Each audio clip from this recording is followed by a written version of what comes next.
mo pag mamaneo mo, aga-aga. Kaya na ko eh.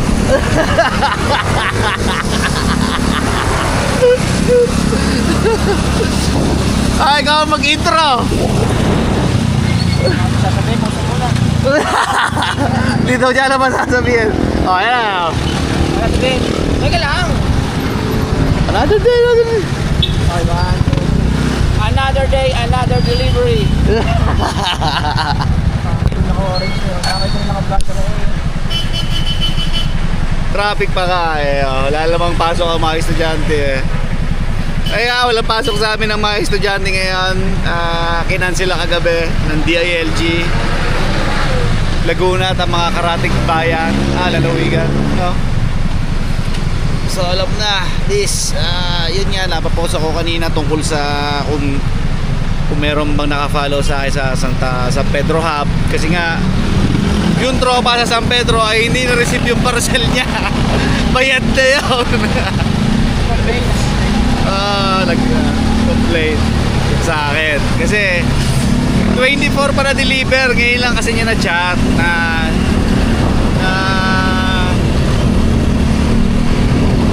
ngayon lang niya napansin na na wala yung parcel niya kasi nga busy, patay ang lola niya. So condolence to the Torres family, no? Hindi niya nakasikaso. Ngayon pag-check niya, delivered na pala yung parcel, then yung POD ay mali. So hindi sa kanilang bahay yung background. So wala nag-chat naman sa akin, baka sakali kasi may deliver ka, no? So kaya ako nag-post. Pero syempre sabi ko nga sa inyo, paulit-ulit ko sasabihin sa inyo, bago kayo gumawa ng mga ganyang klaseng stand, inform nyo yung customer, at least text message, o kaya matawagan nyo na, boss, hindi nga paano ba magiging arrangement nyo na hindi mo na kaya mag-deliver, o na sa akin muna yung parcel mo, deliver ko na lang pag nakauwi na kayo, gano'n, o kaya kinabukasan, o ano ba plano mo. Kaso nangyari, hindi ko rin alam, no, kung anong reason ni rider, pero pa 3 days na rin kasi, simula 24, 25, 26. So, di ba? Medyo nakaka-alarma na 'yon.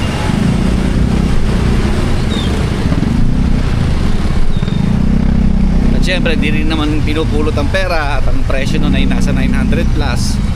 So, yun yan, nag-post na ako. Baka, syempre, BNR pa siya, parcel not received. Di ba? Kasi marami na ako natatanggap na ganyan, no? Mostly kasi sa mga kaibigan at tropa ko, pag may mga problema sa parcel, sa akin talaga nag-chat-chat, since alam nila na vlog ako, then trabaho ko nga ay Shopee Express. So may idea sila na medyo may alam ako pagdating sa mga gano'n, which is hindi naman ganong kalalim, no? Kung ano lang talaga din yung nalalaman ko. Pagka ganyan, tinutulungan ko na lang. Kaya, ayun. Nag-chat sa akin yung tropa. So, papunta na ako sa hub ngayon. Masabaw. So, sana ma-deliver pa yung parcel.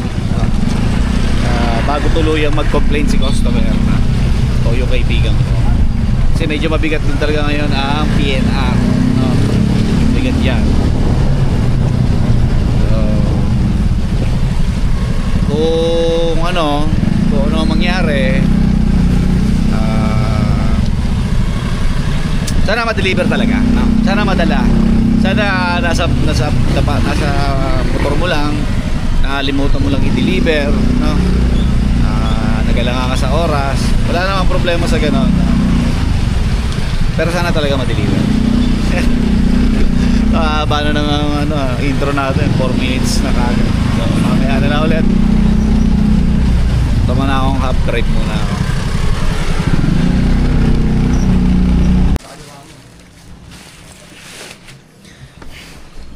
So ayun, banat na. Dito nga pala ako nagbike sa bahay kasi pinagbawalan muna magbalik-bahig sa hub.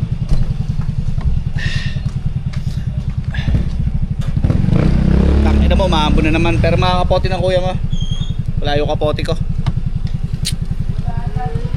Andyan yun na, ayan. Wala dyan, tinan mo sa upo ng kuya mo. Ikaw uling gumamit ah. So yun, ang time check, nilabas ko ng lahat. Inantay ko na para isang ikot na lang. 1:03.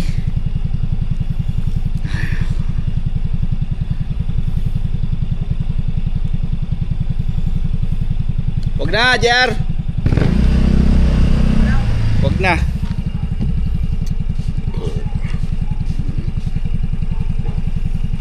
Naiwanan ko yung ano, yung kapote ko sa hub. Pinapasuyo ko sa kasama ko, sana madala. Pero sana hindi na lumakas ang ambon. Tsagain ko na to. So yan, kakunti pa rin ang parcel. Ang dala ko lang ngayon ay yan pa.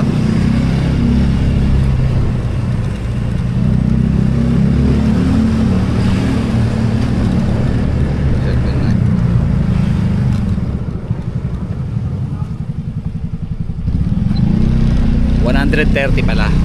Yan, 130.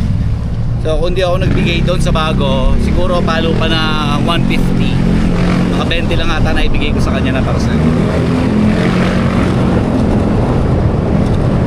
Wala siya pagkuhanan ng area eh. Akin kasi yung volume, kaya ako nagbibigay sa kanya ng panak. So wala ako no choice. Hindi na ako nakaka 200. So sa ngayon naman kasi mga ganitong panahon na konti talaga yung parcel. So aantayin natin is payday sale, then which is August 30, then sunod ay 9/9 sale. Kaya pagpasok ng bare months, atik yan, masarap na tumakbo niyan, palduhan na ulit yan. So pagka ganon, sabihin ko doon sa bago na i-priority nilang bawasan yung iba, no? Huwag na sa akin, para sulit ang takbuhin ko lagi. Kasi liit na ano eh, liit kita.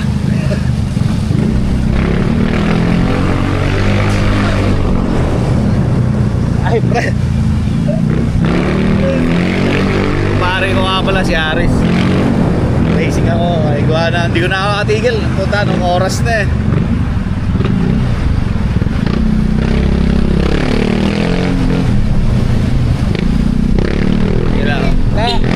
Kailangan ko umabit, no? Kailangan natin umabit niya. Kasi ang mahanya ng panahon, ang ali pa ako nag-umpisa. Kaya yan. Ay, ewan. Mabilisan lang tayo ngayon. Hindi ko naman kailangan magpagas at full tank ako. Problema ko lang, wala akong kapote.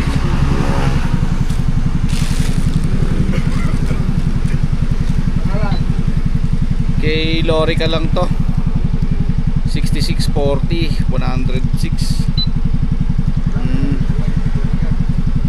Sige na.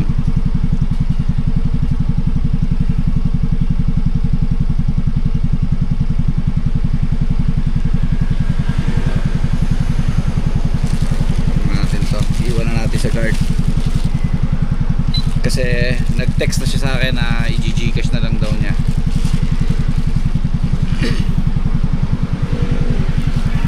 So ayun ang maganda pag nagta-text ka sa customer. Although may bagong update ngayon, no? Ang nangyayari na ay yung in-app messages, no? Naka-auto send na siya. So once na na-assign sa iyo yung parcel, kusa na siya mag-chat sa customer na may parcel siya. So maganda na rin yun, para dalawa-dalawa yung notification ni customer, no? Meron sa in-app, tapos meron akong text message, no? Ay nako.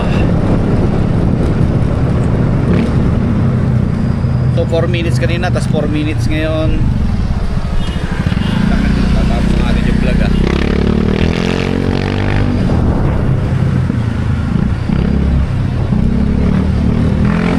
Depende ko kasi yung galaw ko sa dami ng parcel na dala ko at oras ako nagsimula. So ngayon 1:20. eh, kailangan ko maghapit kasi alauna na. Pero more or less pag naghapit ako, alas 3 kaya tapusin to. Tapos kung magpetix ako, alas 4. Kung panay ang stopover ko, panay ang tigil, o mga alas 5. Doon na ako maglalaro.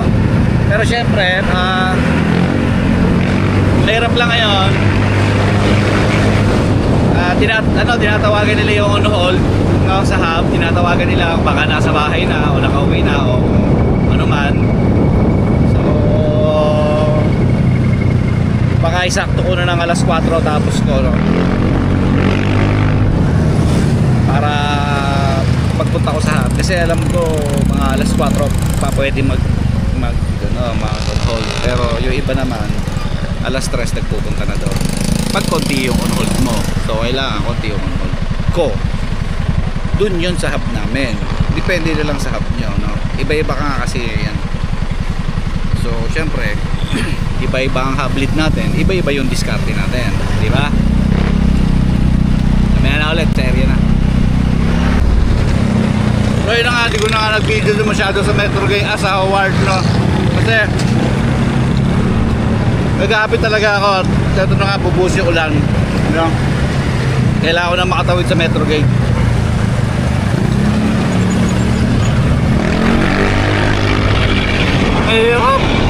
Pinahirap ako sa sarili ko.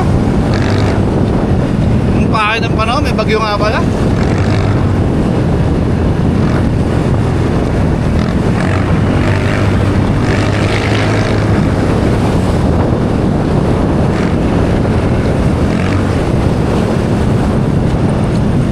Hindi na ako mag-video, oh.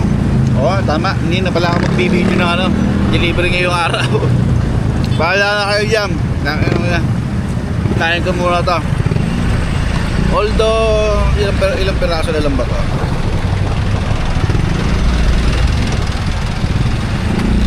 So, 33. Although, 33, ano na lang pala to, no? 33, then, on hold ko ay 8.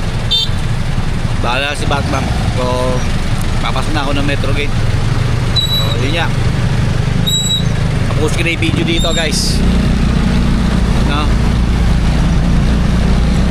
Tulad ng araw-araw ko sinasabi sa inyo, pag-iingatan nyo ang inyong mga sarili.